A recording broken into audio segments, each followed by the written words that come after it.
l'origine. C'est la crinière du lion qui nous caractérise. Et son rugissement, celui qui terrorise. Dans la savane de la première division, on règne sans conteste avec le plus grand nombre de saisons. On fait partie du paysage, plus de 80 ans d'âge. Mais les crocs du lion sont toujours aiguisés, acérés, attisés par un glorieux passé. La flamme qui vit dans nos cœurs. Bonsoir à toutes et à tous, bienvenue dans votre émission. Alors, comme d'habitude, on est là, de sport stop. Ce soir, pas mal d'actualités, on va revenir comme vous en avez l'habitude chaque lundi. On va parler Coupe de France ce soir avec la SM Belfort qui quitte la compétition, la tête haute. On en parlera tout à l'heure. On va regarder ce qui s'est passé en Ligue 2. Il y avait un match en retard. On va voir si ça peut bien passer pour on voit les têtes ici. Tout le monde fait la tête, donc il y a des défaites. Il y a des défaites ce week-end. On va en reparler. On reviendra également sur ce qui s'est passé du côté de Monsieur Frédéric Fitch. Générique, voilà, on va s'entendre un petit peu mieux. On va regarder un petit peu ce qui s'est passé en ce qui concerne le handball. Une grosse page handball ce soir. Tout d'abord avec le SBF qui disputait un match de Coupe d'Europe face au Borussia Dortmund. Et on regardera si ça s'est bien passé pour justement les joueuses de l'SBF. On reviendra également sur ce qui s'est passé du côté de Palante, qui avait un match aussi très important ce dimanche au Palais des Sports Gagny-Yalouz. Un petit mot sur le futsal aussi. On est allé suivre le Besançon Academy futsal qui jouait contre l'Alsace. Alors je vais essayer de bien le prononcer. Ne m'en voulez pas, les Alsaciens, si je prononce mal. Fachtat. Non, Fachtat. Voilà. Je sais pas si c'est bien. Bref, vous me redirez si je le prononce bien ou pas, mais je pense que je l'ai mal prononcé là. Et puis, je crois que c'est tout. Un petit mot de basket aussi du Bezac en fin de cette émission. Messieurs, comment allez-vous ? On est avec Mister Frédéric Fitch, on est avec Tony, on est avec Nicolas. Bon, messieurs, vous avez passé un beau week-end. Bon, je sais qu'il y a eu des défaites ce week-end, c'est mal un peu à la tête là. Bonsoir Fred et bonsoir Nicolas, bonsoir les auditeurs. Bonsoir tout le monde. Comment ça va, messieurs ? Super et toi ? Bah, écoute, week-end très sportif. Très sportif, riche en émotions, du beau spectacle. Oui, c'est vrai, il y a eu du spectacle, il y a eu, on a été un peu servi. Il y a aussi eu la fête du sport féminin. On en parlera tout à l'heure du côté de Palante. C'était une belle fête d'ailleurs, et puis on a rencontré d'ailleurs la responsable de la Ligue féminine de handball, Vanessa Kalfa, et vous verrez, on passera son interview en fin d'émission. Et Une rencontre très très sympathique. Et j'ai rencontré Miss Franche-Comté, deuxième dauphine. Marion Navarro, qu'on salue, bien évidemment. On dira pas tout ce qu'on a dit, tout ce qu'on a fait nous deux. Tout ce que vous avez fait. Non, je vous ai pas vu sur le parquet, moi en tout cas. Je vous ai pas vu sur le parquet, une balle à la main. Peut-être que ça viendra, non ? Oui. Pas envie de prendre une licence, non ? Non ? Compliqué ? Moi, j'ai pas le droit pour problème. Je ne peux pas à cause des problèmes de santé que j'ai eu tout petit. Dirigeant peut-être, un de ces quatre, qui sait ? De l'ESB. Non, je rigole. Pourquoi pas ? Mais pourquoi pas ? Bon, messieurs, on va s'intéresser au championnat étranger. Est-ce que vous avez suivi un petit peu ce qui s'est passé sur les différents terrains, que ce soit en Première Ligue, car en France, c'était la Coupe de France, il n'y avait pas de Ligue 1, mais sur les autres championnats, il y avait des journées avec tout d'abord la 21e journée en Première Ligue qui se disputait déjà ce samedi 21 janvier avec les résultats suivants. Liverpool et Chelsea ont fait 0 partout. West Ham a battu Everton 2-0. 2 buts partout entre Leicester City et Brighton. La même chose, mais avec un but de moins. 1 partout entre Bournemouth et puis Nottingham Forest. Bon, j'ai eu un peu du mal avec la prononciation ce soir. Bon, c'est pas facile aussi à prononcer. Aston Villa est allé battre Southampton 1-0. Et puis Crystal Palace et Newcastle se sont quittés sur un match nul 0 partout. Et puis ce dimanche, d'autres rencontres avec... vous allez le voir, un sommet à 17h30. Tout d'abord, Leeds United et puis Brentford qui se quittent sur un match nul 0 partout.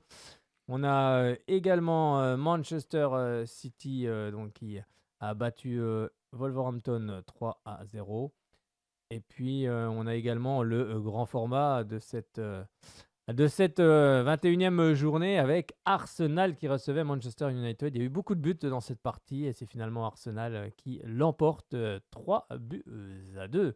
C'était vraiment un très très bon match. Je ne sais pas si vous l'avez suivi, moi j'ai regardé un petit peu, c'était vraiment très sympa.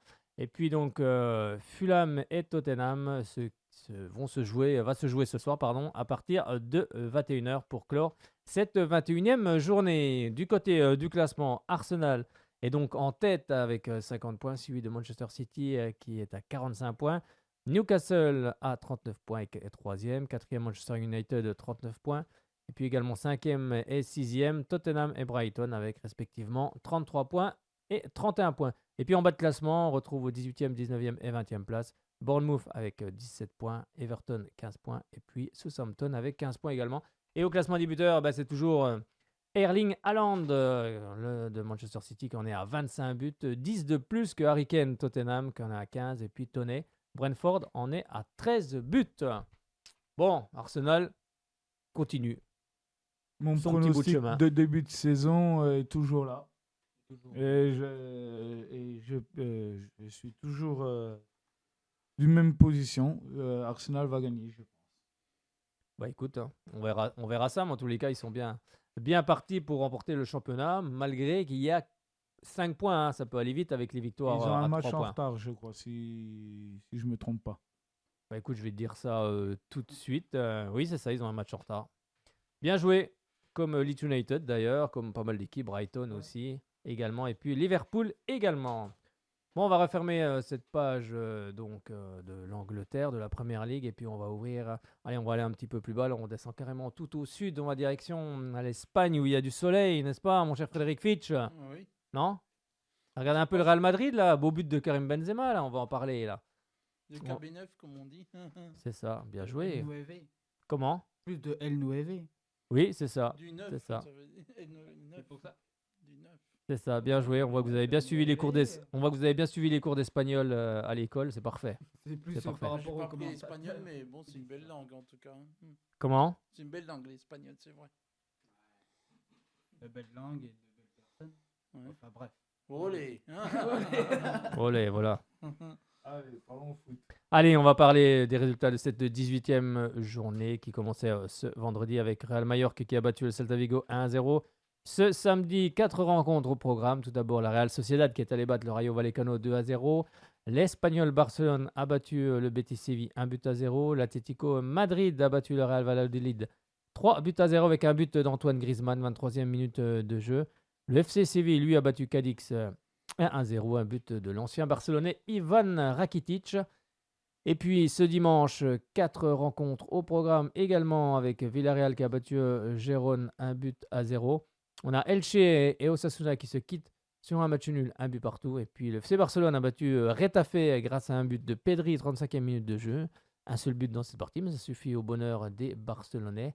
Et puis également donc le Real de Madrid qui est allé battre l'Athletic Bilbao 2-0, comme je vous le disais, avec un but de Karim Benzema et un très beau but à la 24e minute de jeu. Donc si vous ne l'avez pas vu, allez le revoir. Il est assez sympa son but. Et puis donc pour clore cette 18e journée, on retrouvera à 21h ce soir le FC Valence qui recevra Almeria. Du côté du classement, donc le FC Barcelone est en tête avec 44 points. Suivi du Real de Madrid, 41 points. La Real Sociedad est 3e avec 38 points. 4e, Villarreal, 31 points. Et puis 5e et 6e, on retrouve l'Atlético Madrid, 31 points. Et puis 6e, le Betis Séville, avec 28 points. En bas de classement, on retrouve aux 3 dernières positions, 18e, 19e et 20e place. Le Celta Vigo, 17 points.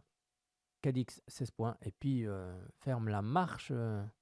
Et quasiment déjà en pratiquement un pied et puis 3 orteils, on va dire, en division 2. C'est donc Elche avec 6 points.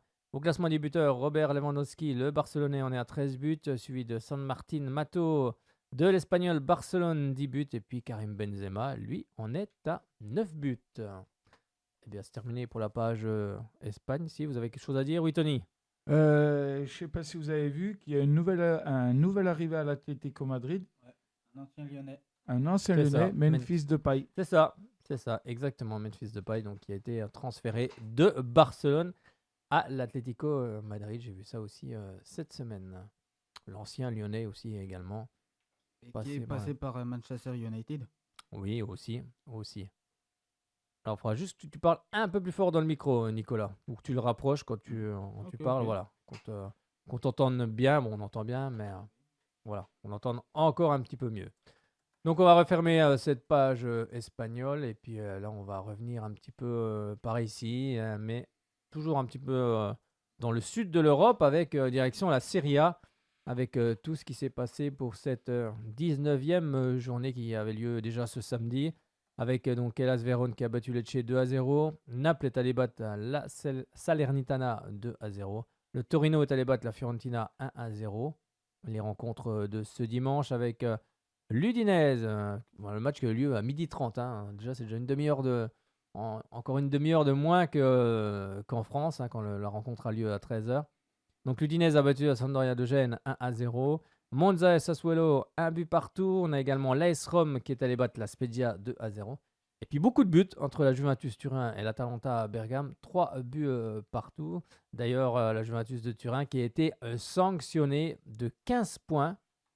Avec des sanctions également pour les dirigeants. Nedved a pris 8 mois où il ne peut plus exercer. Je crois que le président de la Juve a pris 2 ans. Et je crois qu'il y a un autre dirigeant de la Juventus de Turin qui a pris 2 ans également. Donc pour des transferts douteux, enfin bref, beaucoup de choses. Et il y a quelques années, déjà, la Juve avait déjà été sanctionnée. Oui, avait déjà été sanctionnée.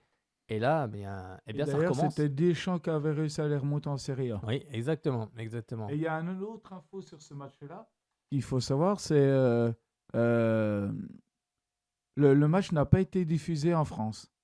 C'est-à-dire que le sponsor qu'il y a sur le maillot de l'Atalanta n'a pas le droit d'être diffusé, de ce que j'ai compris, Oui, en France. j'ai vu Et ça. du coup, beIN Sport n'a pas diffusé ce match-là. C'est ça, oui, j'ai vu ça. J'ai vu ça voilà, puis toute la saison, tant qu'il y aura ce sponsor-là, on va pas le citer. Mais oui, ils ne diffuseront pas les rencontres. Ils ne diffuseront pas les rencontres de l'Atalanta Bergame. Donc voilà, c'est un peu dommageable, mais bon, c'est comme ça. C'est comme ça. Bon, alors, on va regarder un petit peu le classement avec Naples qui est en tête, donc avec 50 points, qui a déjà 12 points d'avance sur le Milan AC qui est deuxième avec 38 points. On a également troisième l'AS Rome avec 37 points, quatrième l'Inter de Milan 37 points, et puis cinquième l'Atalanta Bergame avec 35 points, et sixième la Lazio de Rome 34 points. Du côté du bas de classement, on retrouve en 18e place le Hellas Vérone 12 points, également 19e la Sampdoria de Gênes 9 points. Et puis 20e, Cremonese avec 7 points. Et du côté des classements des buteurs, Osimhen, le Napolitain, on est à 13 buts. D'ailleurs, je crois que sa clause, elle est de combien? C'est une clause qui est, je crois que si jamais il venait à être transféré, c'est une clause énorme. Je ne sais pas si c'est pas 130 ou 200 millions d'euros. Enfin, je sais plus, il faudrait regarder, mais j'ai vu passer l'info et j'ai vu que c'était assez énorme. Donc, celui qui a vraiment de gros moyens, mais c'est énorme. Le deuxième, justement, c'est le buteur de l'Atalanta Bergame, Lookman. Et puis Martinez de l'Inter Milan, on est à 9 buts. Et Lookman a 11 buts. Je ne sais pas si je l'avais précisé. T'as pas ça sur ton compte en banque, Fred, pour l'amener au Racing? Non, j'ai pas ça sur mon compte en banque. Mais si j'avais ça sur mon compte en banque, je serais assez heureux. Je serais assez heureux. Mais je pourrais financer pas mal de clubs sportifs. Ça serait assez sympa. Mais non, et là, j'ai pas ça. Et il restera quand même 2 rencontres pour cette 19e journée en Serie A. Oui, 3, pardon, parce qu'il y en a une qui est décalée. Alors, il y en a 2 ce soir, donc une à 18h30. C'est donc Bologne-Cremonese. On a également à 20h45 l'Inter de Milan-Empoli. Et puis demain, ce mardi, donc à 20h45, Lazio de Rome, Milan AC au programme pour terminer cette 19e journée. Et ben, c'est ce qu'on pouvait dire sur la Serie A. L'info importante, c'est justement les 15 points qui seront retirés à la Juventus de Turin, mais je crois qu'elle peut faire appel, la Juve, mais moi je pense C'est que mal parti. ouais, c'est mal parti. Mais au moins là-bas, ça plaisante pas. C'est boum, Ah, 15 c'est très points, carré. c'est réglé. carré, Les là-bas. dirigeants prennent des suspensions, des interdictions même d'être président, de gérer des clubs sportifs, et les décisions sont prises, comme tu le dis, Nicolas, très rapidement. Et moi je trouve que c'est plutôt une bonne chose que les décisions soient prises. T'as fauté. Et ben voilà, Mm. voilà ce qui arrive. Direction, messieurs, notre dernier championnat. Là où il fait un petit peu plus froid. Bon, en Italie, il fait un peu froid aussi. Il y a Et oui, la Bundesliga avec beaucoup de buts. C'est un festival, de buts. Donc c'était la 16e journée. Donc ça a commencé déjà par le match phare, on va dire, de cette 16e journée avec Leipzig qui recevait le Bayern Munich. Et c'est un ancien Parisien qui va marquer pour Munich, c'est Choupo-Moting, 37e minute de jeu. Et ça fait un but partout. Et ce samedi à 15h30, ça commence déjà en fanfare. Ça commence très fort avec Wolfsburg qui met 6 buts à Fribourg, quand même, 6-0. Quand même, Fribourg qui est quand même très bien classé dans ce championnat. Wolfsburg était à 7e. Là, ça fait déjà 6-0, ça commence fort. Ensuite, Bochum bat le RTA Berlin 3-1. L'Eintracht Francfort a battu Schalke 04 3-0. Match nul entre Stuttgart et Mayence, 1 but partout. On a l'Union Berlin qui a battu Offenheim 3-1. Et après, on repart à 18h30 avec beaucoup de buts. 8 buts dans la rencontre entre Cologne et le Werder de Brême. Et c'est Cologne qui en a passé 7 au gardien du Werder. On a dû passer une mauvaise soirée. Ça, il a dû avoir du mal à trouver le sommeil. et surtout qu'ils ont pris l'eau de Cologne. Oh là Oh, comme il l'a sorti celle-là. Ouais, comme il l'a Bravo, sorti. bravo, je l'avais pas vu venir. Hein. Je l'avais pas vu venir, l'eau de Cologne. Je pense qu'il a pas dû en mettre. Attends, faut que je t'ouvre ton micro. Faut que je t'ouvre ton micro, sinon... Je pense qu'il a pas dû en mettre justement de l'autre colonie. Ouais, ça veut dire quoi, ça? Ah. Oh là là, Allez, qu'est-ce que vous insinuez quoi, monsieur Fitch? Rien. Je te ramènerai Voilà. en voiture. Tu le déposeras, tu feras 2 mètres. Allez, ça y est. Enfin bref, ils se sont... Voilà. Ouais, c'est chaud patate. Allez, tout le monde est chaud, là. 2 derniers matchs ce dimanche avec le Borussia Dortmund qui a battu Augsbourg 4-3. Là aussi, beaucoup de buts. Et puis également entre le Bayer Leverkusen qui s'est imposé du côté du Borussia Mönchengladbach 3-2. Eh bien, c'est terminé pour cette 16e Je crois qu'il y a journée. eu 41 buts, je viens de compter. 41 buts dans la journée. Oh, c'est 16e journée. C'est possible, hein. Bah, c'est simple. Si c'est 4-10, 13, 2, 15 et 4, 19. 19 et 8, 27. 27 et 7, 34. 34 et 5, moi j'en compte 39. Je me trompe peut-être, hein. On va voir si je suis fort en calcul ou si je suis pas bon. Bon, après, je sais pas. Vous allez me dire à recompter et puis dites-moi. Alors, je vais vous donner. Attends, faut que je t'ouvre ton micro. Sinon, On je va peux jouer pas. au jeu des chiffres et des lettres pour Bah, si le compte est bon. On va voir si je suis bon dans les chiffres, Si hein, le parce compte que est bon, hein. là, j'ai fait de visu. Bon, j'ai encore j'ai mes bons yeux, mais c'est pas possible que je me sois. C'est possible que je me sois trompé. Mais enfin, ce qui est sûr, c'est qu'il y a eu beaucoup de buts dans cette partie. Alors, le Bayern Munich est en tête avec 35 points, suivi de l'Eintracht Francfort qui est deuxième avec 30 points, l'Union Berlin troisième avec 30 points également, quatrième Fribourg avec 30 points, donc ça va être très disputé le championnat en Allemagne. Et puis également Leipzig 5e avec 29 points, et le Borussia Dortmund est 6e avec 28 points. Il y a même Wolfsburg qui fait un rapproché avec 26 points, donc tout est encore jouable dans cette Bundesliga, donc ça va être un championnat à suspense. Et on retrouve aux 3 dernières places, donc 16e Stuttgart avec 15 points, 17e le Hertha Berlin 14, et puis 18e Schalke 04 avec 9 points. Bon messieurs, alors je me suis planté ou pas? Plus 38. 38 maintenant, on en trouve un de moins. Oh, va falloir que je Qui dit recompte mieux? là. C'est 4, 10, 13, 2, 15, 19, 19 et 8, 27, 27 et 7, 34, 34 et 5, 39. Le compte est bon. Ouais, on va le compter bon, oui. On va pouvoir retourner à oui, oui, l'école, 30. Nico. hein. Ouais, j'étais pas loin. Oui, enfin, je donne des cours le soir, vous viendrez avec moi. Non. Allez, au classement des buteurs, Nkunku de Leipzig en est à 12 buts. Nkunku qui est très courtisé également du côté de la Première Ligue. Füllkrug du côté du Werder de Brême en est à 11 buts. Et puis Thuram, Marcus Thuram en est à 10 buts de Mönchengladbach. Eh bien, c'est tout ce qu'on pouvait dire sur donc ces championnats étrangers. Vous n'avez rien à rajouter, messieurs? Ou quelque chose à dire? Quelque chose que j'ai oublié de dire d'ailleurs, ça peut arriver. Ça pourra arriver. Non, ça va, on a fait le tour de la question. Allez, un petit mot sur la division 1 Arkema. On va parler football féminin avec la 13e journée. C'était ce week-end avec beaucoup de buts également. Ce vendredi 20 janvier avec tout d'abord Fleury et le Paris Saint-Germain qui font un match nul. 4 buts partout. Et ce samedi, d'autres rencontres avec aussi pas mal de buts avec le Paris FC qui s'est imposé du côté du Havre 3 buts à 1. On a également Reims qui a battu Bordeaux 6 buts à 1. Et puis Dijon qui a battu Guingamp 1 à 0. Le match entre Rodez et Soyo a été reporté. Et puis l'Olympique lyonnais s'est imposé face à Montpellier 2 buts à 0. On va regarder ce que ça donne au niveau du classement. L'Olympique lyonnais est en tête avec 34 points, suivi du Paris Saint-Germain deuxième avec 33 points. Très serré entre les deux équipes. Ensuite, il y a un petit trou entre le Paris Saint-Germain et le Paris FC qui est troisième. C'est-à-dire il y a 9 points d'écart, 24 points pour le Paris FC. 4e Fleury, 22 points. Et puis en bas de classement, on retrouve 11e Soyo, 5 points. Et puis 12e Rodez avec 5 points. Donc c'était ce qu'on pouvait dire sur la division 1 Arkema, donc c'est-à-dire le football féminin. Et on va ouvrir cette fois-ci, messieurs. On va parler un petit peu de coupe, ça vous dit? Allons-y. Allez, c'est Coupe parti. de champagne. Ah, Oh là là, je suis en attention. pleine forme. Hein. À boire avec modération, bien évidemment. Exactement. Allez, c'est parti pour la Coupe de France.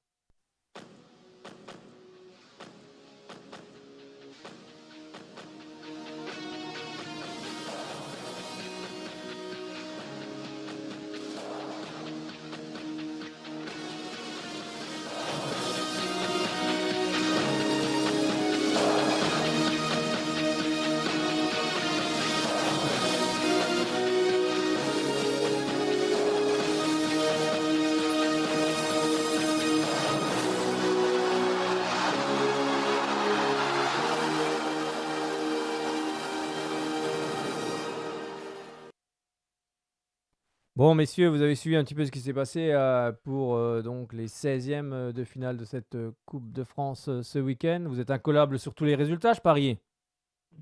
Ah, oula, il y a un blanc, il n'y a plus personne qui Oui, parle. ça va.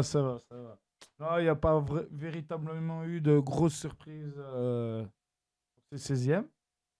C'est vrai. Peut-être ce soir, mais moi, j'y crois pas trop mal. Quand même, parce que quand je regarde déjà les cotes sportifs entre le PSG et puis le Pays de Cassel. Non, mais là, si le PSG se fait éliminer par une R1, bon, Alors là, même si on a beaucoup de respect pour cette équipe du Pays de Cassel, déjà arrivé à ce stade-là, c'est magnifique, franchement. je crois qu'il y a Attends, Mbappé. je t'ouvre ton micro.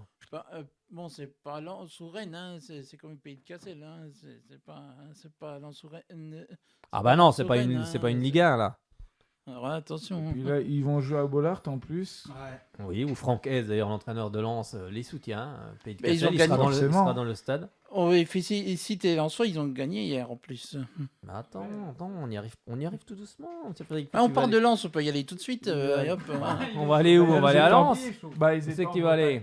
Parce que Tu tu veux- parles de Lens, bah, Je allez, sais hop. pas, il nous emmène à Lens, monsieur Fitch. Mais ils étaient à Brest. Hein, Allez, on plutôt. prend la voiture et puis on va à Lens. On en reparlera tout à Bollard. l'heure de Lens. J'y ai été l'été dernier. On va Donc déjà c'est faire très dans joli. l'ordre chronologique de cette Coupe de France. Déjà avec ce vendredi, Marseille qui a battu Rennes 1 but à 0. Bon, vous avez suivi cette rencontre, messieurs? Oui. Un petit mot sur ce match, monsieur Fitch, Marseille-Rennes. Mérité? Bah oui. Oui, mais attention, hein, on enlève le truc supporter parce que je sais que t'aimes bien, t'aimes bien Marseille aussi. Donc, Oui, bien sûr, oui. alors en enlevant le côté supporter là. But de Matteo Guendouzi, précisément, en plus, Oui, pour c'est les ça. Bon, Olympiens. j'ai regardé un petit peu, oui, c'est vrai. Il était sur France 3 le match, donc Oui, c'est ça. il était visible le match. C'est ça, victoire méritée de cette équipe de Marseille. Et c'est donc Marseille qui continue. Comme a dit Bruno Genesio, il a dit que cette équipe de Marseille avait un pressing constant. Elle était toujours en train de presser. Et donc, c'est ce qui s'est produit, et même s'il n'y a qu'un but au final. Mais ça suffit en Coupe de France. Ça suffit pour passer au prochain tour.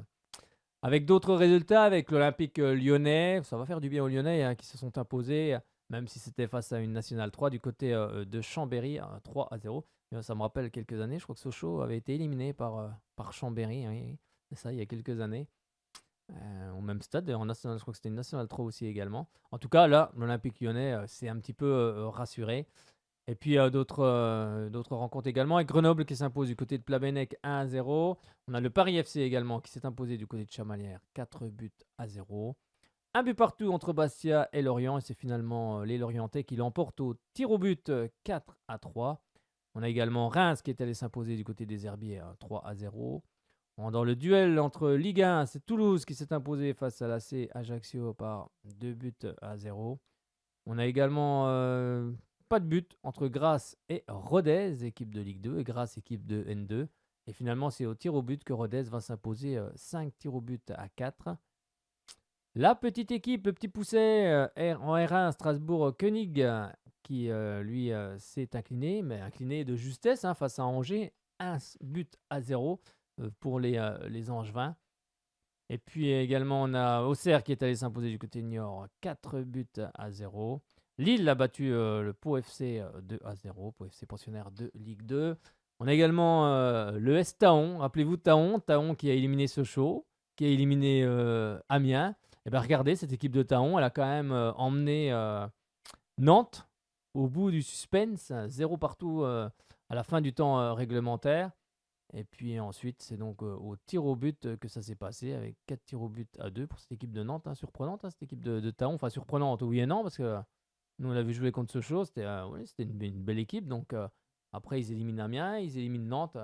Il n'y a pas de hasard. Il n'y a pas de hasard. Sur cette rencontre, il y a eu encore des choses à dire contre Valdemarquita. Parce que de ce que j'ai compris, il n'a pas. Le président nantais. Ouais, le président nantais, comme font généralement tous les grands clubs de Ligue 1, ils laissent toujours leur recette au petit pousset.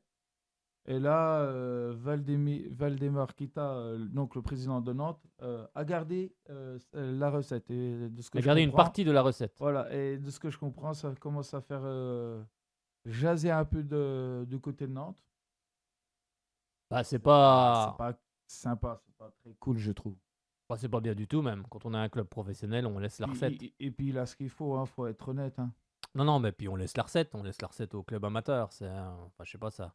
Pour moi, ça coule de source. J'ai du mal à comprendre qu'on soit un club professionnel puis qu'on garde la recette. Donc c'est pas bien. Non, c'est sûr que c'est un. J'ai pas vu cette info-là. J'avoue que je l'ai pas vu. Donc c'est vrai que c'est c'est vraiment. C'est un peu nul. C'est un peu nul. Faut laisser la recette au club amateur. Ils en ont besoin. Puis faut pas non plus oublier que s'il y a aussi des clubs professionnels, c'est grâce au football amateur, parce que les joueurs au départ ont commencé dans ces clubs amateurs et puis ensuite après ils ont rejoint les sections professionnelles, les centres de formation professionnels. Mais c'est important de laisser la recette. Mais il y a encore des clubs qui ne laissent pas toujours la recette. Tu fais bien de le souligner, Tony. On a également Le Puy et Vierzon. Là, c'était un duel entre N1 et N2. Et puis finalement, ça fait 0 partout à la fin du temps réglementaire. Eh bien, c'est le Vierzon, club de N2, qui va donc éliminer Le Puy, club de N1, au tir au but 5-3. Et puis on a également, là on va revenir un petit peu par ici, on va parler un petit peu de l'ASM Belfort face au FC Annecy. Annecy qui était sur une bonne période en ce moment, et puis l'ASM Belfort qui ouvre le score très rapidement dans cette partie. Allez, on écoute, vous voulez écouter un petit peu l'ouverture du score des Belfortins? Allez, vas-y. Allez, on se remet. Répétez. Oh, perte de balle d'Ibrahima Baldé. Ça peut profiter tout de suite aux joueurs de Belfort avec un long ballon là-bas pour trouver Aïssa Masgrane. Contrôle pied gauche de Masgrane. Le centre fort de Masgrane. Et le premier but en faveur de Belfort. Première erreur d'Annecy et Draman Sissoko. Le buteur c'est Draman Sissoko et dans la neige par un froid polaire, Belfort fait la différence d'entrée. L'exploit est peut-être en marche, moins de 10 minutes dans cette rencontre. Annecy s'est raté sur ce ballon-là. Pat Guillou va peut-être nous éclairer. En tout cas, c'est compliqué d'aller célébrer le but avec ces 10 cm de neige. Regardez d'abord le centre d'Aïssa Masgrane. Et au premier poteau, il est agile, Draman Sissoko, l'ancien joueur de Grasse, pour son 3e but en Coupe de France. Buteur en 32e, buteur en 16e, tout seul. Et Belfort en profite.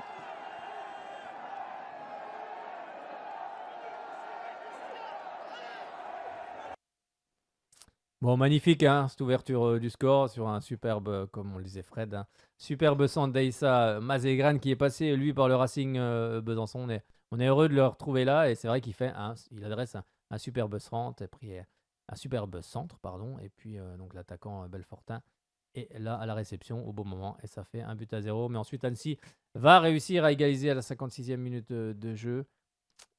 Et puis après, c'est la séance des tirs au but. Et puis après, on sait tous que voilà, c'est un peu pas toujours la loterie. On dit la loterie, oui, c'est sûr, c'est compliqué, mais c'est aussi un geste technique à exécuter. Et il faut bien les tirer. C'est sûr que voilà, il y a beaucoup de pression, mais en tous les cas, cette équipe de l'ASM Belfort a emmené l'équipe d'Annecy jusqu'à la fin du temps réglementaire. Et donc, ils sortent la tête haute de cette Coupe de France. On va écouter tout de suite la réaction d'Anthony Accard. C'était chez nos confrères de l'Est républicain, donc sur la page de l'Est. Vous avez donc la vidéo d'Anthony Accard. On va l'écouter tout de suite, l'entraîneur Belfortin.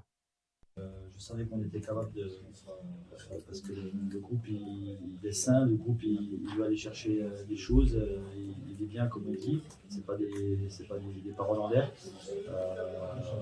Avant ça on a vécu des choses sympathiques avec le départ à Tahiti, et puis le parcours jusqu'en 16e, donc ça forge un groupe.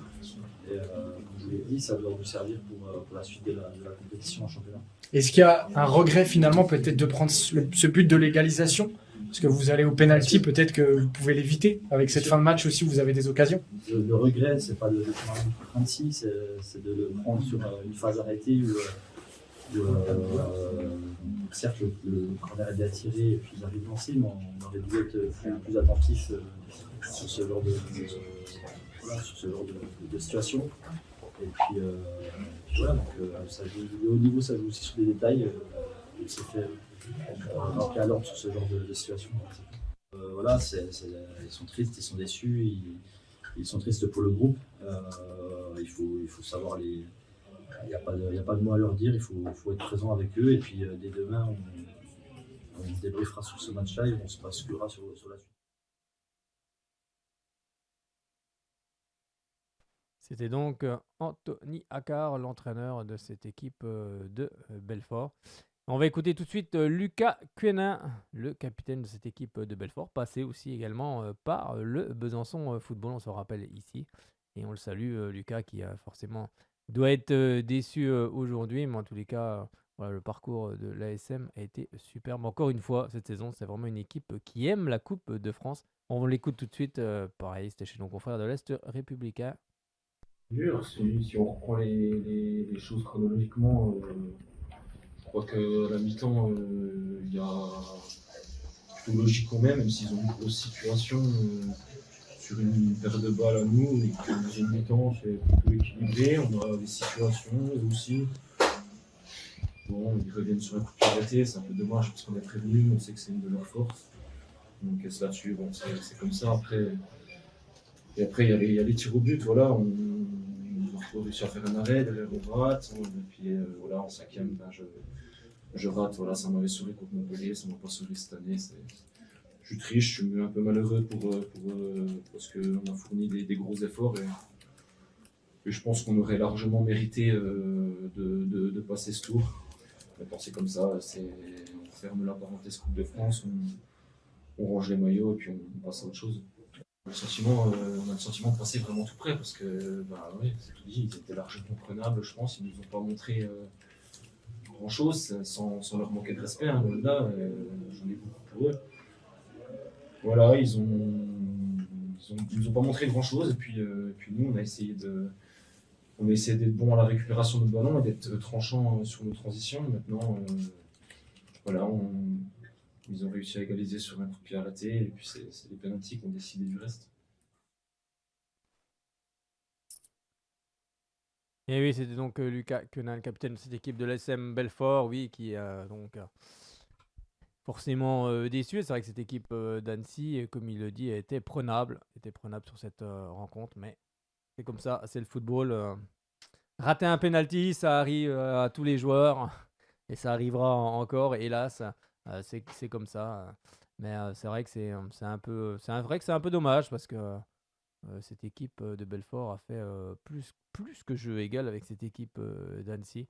Mais c'est comme ça, c'est le football. Donc là, la parenthèse se referme pour la Coupe de France, comme le dit si bien Lucas. Et puis surtout, elle s'ouvre sur le championnat, car il y aura bientôt un derby. Donc la SM Belfort se rendra ici du côté du Racing Besançon. Ce sera pour la prochaine journée, le 4 février. On en reparlera tout à l'heure, mais on annonce déjà. Donc ça promet d'avoir beaucoup de monde au stade Léo Lagrange, ce qui est une bonne chose. Ça va être aussi une belle fête entre deux très belles équipes. Attends, je te mets ton micro. Voilà. Ce sera un week-end de foot au stade Léo Lagrange une nouvelle fois. Une nouvelle fois, parce que le dimanche aussi. Le dimanche 5, il y aura Besançon Football qui jouera. Contre qui? Grand Villard. Grand Villard, oui. Tu vois? Pas besoin de fiches là. Tout dans la tête. On l'aura dit. Bon, au moins c'est dit. Au moins c'est dit. La messe est dite. Au moins c'est déjà dit. La messe est dite, elle n'est pas encore dite parce que le match n'a pas eu lieu. Mais au moins c'est déjà dit. Au moins c'est déjà dit. Au moins. C'est ça. Par contre, tu disais qu'on va pas enlever la page Coupe de France, pas totalement, parce que le tirage au sort va pas tarder à commencer à 19h. Non, j'ai dit que Belfort refermait la page Coupe de France. J'ai mal compris, c'est de ma faute. C'est Belfort qui referme la page. Non, mais c'est pas grave. Ça arrive. Hein. Mais ça arrive. Oui, t'en fais souvent toi aussi. Non, je rigole. Oh là, il va prendre un carton jaune là. Hein. Un carton bleu comme l'autre jour au handball. Oui, c'est ça. Ou le carton vert pour les soigneurs. Mais ça, c'est les soigneurs, c'était dans le temps. Ouais, mais là, on commence. Mais ouais, il y a le tirage au sort qui va être à 19h avant le dernier match de ce soir. Oui, c'est ça, car il y aura le dernier match ce soir, donc entre Pays de Cassel, on disait à Paris Saint-Germain, mais il y avait aussi une autre rencontre donc ce dimanche avec Brest qui recevait Lens, et finalement ce sont les Lensois qui s'imposent du côté de Brest, 3-1.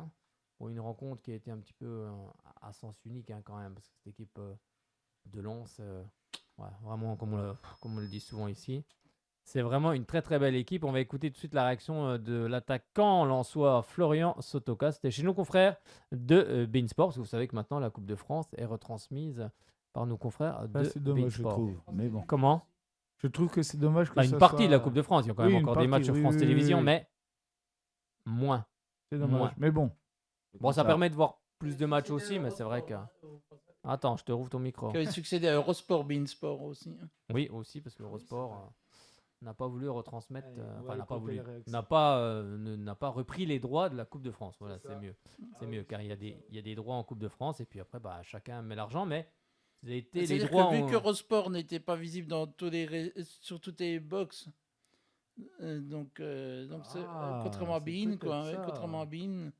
Oui, puis c'est des droits, mais en fait ça permet de voir la Coupe de France plus visiblement. La Ligue en fait la Ligue met un prix d'entrée justement pour les droits TV, et apparemment ils n'ont pas été atteints, et finalement après quelques hésitations, il y a quand même Beansport qui s'est proposé, et puis finalement qui manque de a pris faute les de droits. Ligue 1, ils ont au moins la Coupe de France.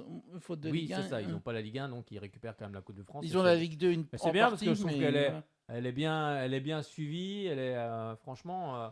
moi je trouve, après c'est mon avis, mais je trouve que les matchs ont bien été retransmis. Et on écoute tout de suite la réaction, comme je vous le disais, Florian Sotoka, l'attaquant de cette équipe de Lens, pardon. Qui dit que ça gèle, c'est vrai qu'il fait froid. On va vous laisser aller voir le COP dans un instant. Simplement, qu'est-ce qui a fait la différence selon vous aujourd'hui entre les deux équipes? On a été efficace en première mi-temps, même si on n'a pas fait une grande première mi-temps. On a su les mettre au fond quand il fallait, parce qu'à 2-1, ils ont eu 2-3 situations, ils auraient pu égaliser. Après, le troisième but, quand même, nous fait du bien avant la mi-temps. Après, en deuxième mi-temps, voilà, on a essayé de gérer, on a plutôt bien fait, puisqu'ils se sont créés pas trop d'occasions. Donc, c'est bien, c'est une belle victoire. J'aimerais insister justement sur le jeu sans ballon pratiqué par le RC Lens, qui était absolument remarquable. Ça aussi, il faut le dire parfois, il n'y a pas que le jeu avec le ballon. Oui, bien sûr, on sait faire les deux choses. En deuxième mi-temps, on a un peu moins eu le ballon, mais on a su faire les efforts ensemble, on a bien défendu. Et après, en première mi-temps, on les a bien pressés, on a su récupérer des ballons hauts qui nous ont permis d'avoir des occasions. Bon, c'est assez exceptionnel ce que réalise le RC Lens. Vous êtes partout, en Ligue 1, vous êtes présent, en Coupe de France. Où est-ce que vous allez vous arrêter? Personne ne vous résiste. Je ne sais pas où on va s'arrêter, mais voilà, le coach a dit qu'on voulait jouer les deux compétitions à fond. Je pense qu'on l'a prouvé ce soir en mettant une belle équipe, ça nous a réussi. Donc voilà, on a un groupe compétitif, quantitatif, donc voilà, on va essayer de gagner tous nos matchs, tout simplement. Et ben, on vous le souhaite. Merci beaucoup, Florian. Qui dit que Et oui, très belle équipe de Lens. Et on va écouter tout de suite la réaction de Pierre-Lys Melou, le joueur de cette équipe de Brest. Des Brestois qui s'inclinent donc aujourd'hui 3-1. Pierre, on se faisait la réflexion en disant que Brest était presque impuissant aujourd'hui. Est-ce que vous partagez cette vision des choses? Je suis pas totalement d'accord. Surtout sur cette première mi-temps parce que pour moi on est quand même frustré de cette première mi-temps parce qu'au final ils sont pas. C'est pas vraiment des actions, c'est plus des opportunités, des centres et des corners où ils ont 100% de réussite. Et nous au contraire on a une barre, on a peut-être un penalty, bon ça je sais pas, après je laisse à l'arbitre sa décision. Mais pas forcément d'accord parce qu'on sait que Lens c'est une très bonne équipe et je trouve pas qu'ils ont eu tant d'opportunités que ça. Et Il n'y a pas eu beaucoup côté brestois. Non plus, c'est ça, c'est pour ça. Après je suis peut-être pas assez lucide, mais ça a été difficile. Mais c'est vrai que ils ont quand même pas mal de réussite et c'est vrai que nous aussi on doit être plus tranchant de notre côté et c'est dommage parce qu'on voulait faire quelque chose et on sort maintenant. Est-ce qu'inconsciemment on pense un peu aussi au championnat, la situation compliquée que vous vivez? Ah oui, forcément, on pense à ça, même si là c'était quand même une parenthèse avec cette Coupe de France, mais on sait qu'on est dans une situation compliquée où on ne pensait pas être là forcément, donc ça va jouer à cette équipe, là ça commence à se dessiner, donc forcément va falloir être fort, solide et se concentrer vraiment sur le championnat maintenant. Est-ce qu'on arrive à retenir des choses positives quand même de ce match pour se relancer dans cette Ligue 1? Là on va voir ce que le coach va nous dire et on va travailler la vidéo, mais ouais, comme je l'ai dit, maintenant quand même le plus important reste le championnat, donc à nous de bien préparer ce match, surtout qu'on reçoit Angers là qui est un concurrent direct, donc il va falloir le préparer. Je vous laisse aller vous réchauffer, je vois que vous avez froid. Bah oui, il faisait pas chaud, hein. En tout cas il fait pas chaud ici, donc je suppose que du côté de Brest là, avec l'air de l'océan pas très loin, il ne va pas faire très, très chaud. On va écouter les réactions cette fois-ci des entraîneurs du côté de Lens, la réaction de Franck Hayes. Et puis on écoutera juste après le nouvel entraîneur de cette équipe de Brest, Éric Roy. Franck, vous étiez dans le vestiaire il y a un instant auprès de vos joueurs. Est-ce qu'il y a eu un petit mot de glissé, un mot de fierté sans doute? C'était assez rapide, mais... Ouais, c'était assez rapide, mais comme je n'étais pas forcément satisfait à la mi-temps, on a dit que je pouvais les féliciter pour la qualif et puis on a quand même maîtrisé des choses, et notamment une bonne partie de la deuxième mi-temps, mais non, de toute façon, il faut les féliciter, on s'est qualifié. Mais de quoi vous êtes le plus fier alors ce soir en tant qu'entraîneur? Du parcours en général. Et puis même si on a eu... parce qu'on a de nouveau très bien commencé, en marquant un très, très joli but rapidement. On a de nouveau eu quelques petits moments avec des sautes de concentration, des choses qui... Donc c'est pour ça que c'est ce que j'ai voulu faire passer à la mi-temps, mais après dans l'ensemble on a fait une deuxième mi-temps solide et maîtrisée. Et notamment ce jeu sans ballon, j'en parlais avec Florian Sotoka, qui était admirable de la part de vos joueurs, qui ont tous fait les efforts, beaucoup de solidarité. Oui, c'est vrai, c'est vrai. Oui, bien sûr que ça me plaît. Bien sûr que ça me plaît. Ceux qui sont rentrés sont bien rentrés aussi, on fait les efforts pour le collectif. Mais c'est ça notre équipe, il faut que ça le reste. Qu'est-ce qui fait la différence justement par rapport aux autres équipes? C'est quoi le petit plus là, du RC Lens? Je sais pas ce qui fait la différence, mais en tout cas, il y a la volonté d'avoir une force collective qui se dégage et puis que chacun fasse les efforts pour les autres et ne soit pas dans la recherche de tirer une quelconque couverture. Et tant qu'on aura ça en tête, avec la qualité des joueurs et ce qu'ils savent faire, on peut faire de belles choses. Vous disiez que vous alliez jouer la coupe à fond. Là, vous l'avez prouvé en tout cas. C'est pas simple quand même de jouer sur les deux tableaux et d'être performant comme ça sur deux tableaux. Comment vous le gérez, vous? Après, on a quand même, il y a un effectif qui est de qualité. Il est assez relativement resserré, mais pas tant que ça. Il y a de la qualité. J'ai un vrai groupe. D'ailleurs, ce soir, on a de nouveau prouvé. Et je pense que c'est bien pour tout le monde de jouer les deux tableaux. On n'en a pas 50 à jouer, donc autant jouer les deux quand même. Merci beaucoup et félicitations. On se quitte sur ces belles images. Bravo encore. Merci beaucoup. Allez, je mange. Alors juste, oui, un petit mot avant de vous laisser quand même, parce que je sais que demain, vous allez être au stade Bollaert, si je ne me trompe pas, pour aller supporter Pays de Cassel. C'est important d'y être? Oui, on a évoqué en conférence de presse, j'ai évoqué que c'était le stade des Hauts-de-France. Pas uniquement, bien sûr, le stade de Pays de Cassel, mais le stade des Hauts-de-France. Et d'ailleurs, il sera rempli pour être avec le petit poussé contre le Paris Saint-Germain. Et voilà, c'est des beaux moments à vivre pour tout le monde et c'est bien qu'on soit derrière eux, voilà, tout simplement. Mais même si je sais que l'écart est important, mais je crois qu'ils ont le droit de rêver, évidemment. Vous pourrez mettre votre petit maillot au Pays de Cassel alors. Ouais, si j'en récupère un. C'est ça. On vous le souhaite. En tout cas, merci à vous et bon retour sur Lens. Merci. Et oui, c'est toujours important, les petits poussés en Coupe de France. On est toujours derrière lui, même. Bien sûr que la tâche va être compliquée, mais c'est aussi ça qui est beau dans la Coupe de France, c'est que voilà, on aime bien toujours le petit en Coupe de France. On aime bien le supporter aussi également. Et on va écouter tout de suite le nouvel entraîneur de cette équipe de Brest, Éric Roy. Regardez un peu les images du match. Alors justement, débriefons ensemble. Qu'est-ce qui vous agace le plus là en sortant de votre vestiaire ? Ce qui m'intéresse le plus, c'est que je suis un peu triste pour les joueurs parce qu'ils n'ont pas été récompensés quand même de leur bon match et surtout de leur première mi-temps. Et c'est vrai que quand on regarde cette première mi-temps où on connaît Lens, on connaît la qualité de cette équipe, on les a quand même bousculés. Et c'est vrai qu'à l'arrivée, sortir de la première mi-temps en étant mené 3-1, je trouvais quand même que c'était très lourd. Ils ont marqué sur leur première occasion qui était un centre avec beaucoup de monde devant. Et une frappe avec beaucoup de monde dans la surface, donc un peu de réussite. Et puis après, sur un coup de pied arrêté, donc on a été vraiment punis par une équipe qui a été très clinique, en n'ayant pas énormément de situations, mais qui a su effectivement être très réaliste. Sur quoi ça s'est joué ? C'est le réalisme simplement, ou peut-être il n'y a pas eu un peu on de révolte de la part de vos joueurs en seconde période ? Manque de révolte, je sais pas, parce que je crois qu'on a fait une bonne entame. La deuxième période, on a eu des situations pour revenir à 3-2 et c'est vrai que voilà, on les voit, les situations on les a eues, des têtes sur la barre, des situations. On a plus d'occasions que les Lensois quand je regarde les stats, parce que je crois qu'on est 9 occasions à 8. C'était un match très enlevé, c'était un match de coupe. On savait que voilà, il peut se passer beaucoup de choses dans un match de coupe, qu'il peut y avoir des scénarios un peu incroyables. Et c'est pour ça qu'à la mi-temps, j'ai encouragé les joueurs à continuer et à marquer ce deuxième but qui certainement aurait pu faire basculer le match et nous permettre de revenir. On n'a pas su le faire.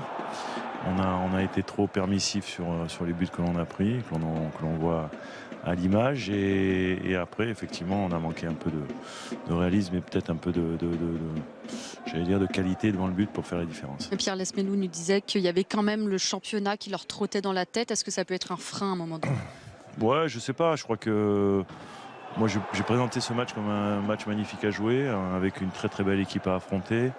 Il est évident que le match qui nous attend dimanche, c'est un match vraiment très très important, c'est vrai. Mais voilà, on l'a préparé quand même pour essayer de se qualifier. Je pense que on aurait pu, si on avait été effectivement, si on n'était pas tombé sur une équipe qui avait été aussi réaliste et aussi bonne, parce que c'est une très très bonne équipe, on les connaît. Donc voilà, bravo. Merci beaucoup, Éric, pour votre analyse. C'était donc Éric Roy, le nouvel entraîneur de cette équipe de Brest, avec donc ce soir le dernier match de ces 16e de finale avec le Pays de Cassel qui recevra le Paris Saint-Germain. Bon, messieurs, la cote est là. Combien vous avez mis un billet sur Pays de Cassel là? C'est à 50. Alors, vous avez pris le risque ou C'est au plus bas 50 et sur un autre site de... 1,50 Non, 50. Ah, 50 €. 50,0. Et il y a un autre site qui propose Pays de Cassel vainqueur à 60,0. Et PSG à 1,01. Oui, voilà, 1 € quoi. Bon. Logique. Oui, non, mais là. Bon, en même temps, ouais, c'est logique. Mais après, comme l'a dit Franck, s'il y en a un qui met 55 € sur Pays de Cassel, il a vraiment des en or. Il ose, hein, mais bon, après, ça va être quand même très, très, très compliqué. Mais les amateurs de Pays de Cassel ont le droit de rêver, comme l'a dit Franck Hez. Après, il ne faut pas oublier qu'il y a quand même ce soir, normalement, si je ne me trompe pas, il y a Mbappé et Neymar. Je ne sais pas s'il y a Messi. Non, Messi ne jouera pas. Messi ne déjà sera très pas bien. là. Bon, après, il faut préserver aussi. Ça sert. Même si je pense que les joueurs. Attends, je t'ouvre ton. Il y a Ligue des Champions dans 2 semaines, il ne faut pas oublier aussi. Exactement, il y a un gros match contre le Bayern Munich. Donc, il va falloir garder aussi attention, des forces. Et puis donc Messi a été avec la Coupe du Monde, comme beaucoup de joueurs, même Mbappé. Mais Mbappé, il avait envie de rejouer très très vite. Mais ça va être sympa parce que je crois que en plus le capitaine, si je ne me trompe pas, de Pays de Cassel fait partie des ultras du Paris Saint-Germain. Donc ça va être sympa. Il disait même, je crois, j'ai vu passer un commentaire, il disait si Mbappé part au but, je vais être pris entre le fait est-ce que je le tacle ou est-ce que je le laisse aller, parce que je sais qu'ils ont encore des gros matchs, mais voilà, faut du moment que tu réfléchis, comme on Il disait, doit dire c'est mon idole, il doit dire merde, je fais quoi oui, moi, c'est ça. je fais Du, quoi, du lui moment que tu réfléchis, Mbappé il est déjà parti, il a déjà marqué, il est déjà en train de célébrer, quoi. Donc ça va quand même assez vite, mais c'est vrai que c'est un super match à jouer pour les amateurs. Ils vont jouer contre des joueurs qui voient tous les week-ends en Ligue 1 et puis en Ligue des Champions. Donc c'est toujours très sympa. C'est un moment de plaisir, un moment à vivre unique. Et c'est pas tous les ans qu'on arrive en Coupe de France en 16e de finale. Déjà, le parcours est magnifique. Donc bravo à ces joueurs amateurs. Et puis surtout, c'est les finances aussi. C'est un aspect financier parce que la Coupe de France, ça rapporte aussi quand on arrive en 16e, 8e. C'est de l'argent qui rentre dans les sous du club. Et c'est vrai qu'on sait que les clubs amateurs ont besoin d'argent après les années de Covid. Après, ça a été compliqué. Donc tous les clubs ont besoin d'argent. Et ça, c'est une manne qui fait vraiment du bien au petit club. Donc, on suivra ça ce soir. C'est à quelle heure le match déjà? 20h45, c'est ça? J'ai pas l'horaire là, si je dois le retrouver. 20h45, c'est ça, je me suis pas trompé. Donc c'est bien ça, donc 20h45. Ouais, vite terminer l'émission pour aller voir le match après. Terminer l'émission, tu veux déjà te sauver? Ça y est, c'est fini. Il veut déjà s'en aller, ça y est. Monsieur Fiche, quand même. Oui, déjà arrivé un peu limite là. On n'a rien dit, hein. On n'a rien dit. Voilà, moi, je te défends, moi. On a acheté une bonne bière. Pour se mettre c'est pas bête, ça, tiens. À boire avec modération. Avec modération. Oui. C'est qui modération? Non, je rigole. Parce que toi, tu bois de la bière. Non. Bah alors, pourquoi tu dis vas acheter une bonne bière? Ou en panaché, autrement. Un panaché. Un panaché, d'accord. Avec de la grenadine, t'as un bon petit Monaco, quoi. Un bon petit Monaco. Bon, ok. Enfin, à la vôtre et bon appétit à ceux qui se mettent à table. Bon appétit. Et là, parce que là, on va terminer. Donc, on a terminé cette Coupe de France. Le tirage au sort aura lieu à 19h, si je me trompe pas. Vous me corrigez, messieurs. 19h. Donc, il reste qui alors? Il reste qui alors? Il reste 10 clubs de Ligue 1. 10 clubs de Ligue 1, c'est ça? 4 clubs de Ligue 2 et un National 2. Et peut-être 11 de Ligue 1. Ligue 1 ou un R1. Mais bon, je pense que ça sera plus en 11 de Ligue 1. Donc on saura qui seront les 8 matchs qui compteront les... Bon, il y aura beaucoup de matchs.